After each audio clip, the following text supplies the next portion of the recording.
What's going on, guys? And as you know, in the previous video I did do the wingman, so I figured I'd post a quick little video about the longbow as well. So with no skull piercer at all back in season 8 here, you'll notice that it does 110. Now obviously do keep in mind no helmet or anything on the little character here, so obviously it could be less than that.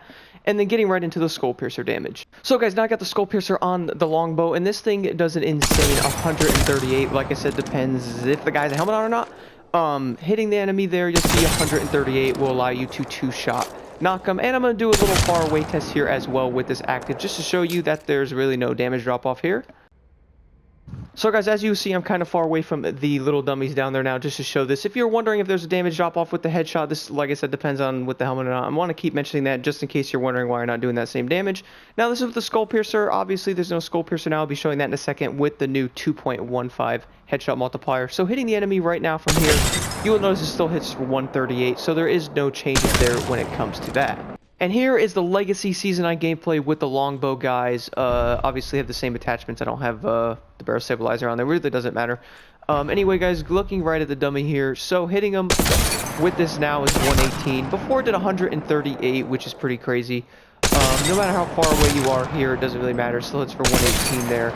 So you could realistically knock somebody in 2 shots pretty easily with this gun. Obviously, helmet does depend. But hitting them with, say, headshot and then body, 2 body shots there with a headshot will knock them, or 2 really good placed headshots will knock them as well. That'll do it for the longbow, guys. Let me know your guys' thoughts on the weapon changes so far in Season 9 and Apex.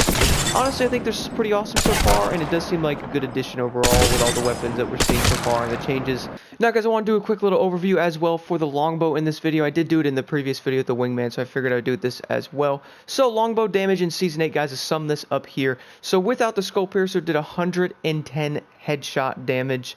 With the skull piercer, did 138 headshot damage, which is pretty crazy. That has a lot of damage. Obviously, like I said, depends on the helmet. And then for the Legacy Season 9 changes, it was with a 2.15 headshot multiplier, guys. And with that, the longbow will be hitting 418, which honestly is still a pretty high damage with that. You could still obviously two-shot somebody, a higher chance of two-shotting somebody depending on what their helmet is and all that. So that's pretty crazy. Here is a little quick overview, guys, of the longbow damage here, Season 8 and Season 9 comparison real fast. So 110 headshot damage without the skull piercer and with a 2.0 multiplier, and then 138 headshot damage with the skull piercer and 2.0 multiplier. And then finally, in the Legacy Season 9 update, guys, they changed the headshot multiplier to 2.15, which made it 118 damage, which is obviously pretty crazy, guys. It's like in the middle, basically.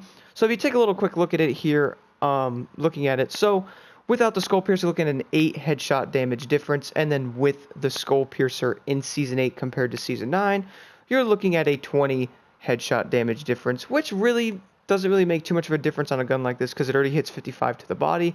So it's just an extra little damage there, but I guess that extra headshot damage could be useful if you switch to another weapon and then go to shoot them.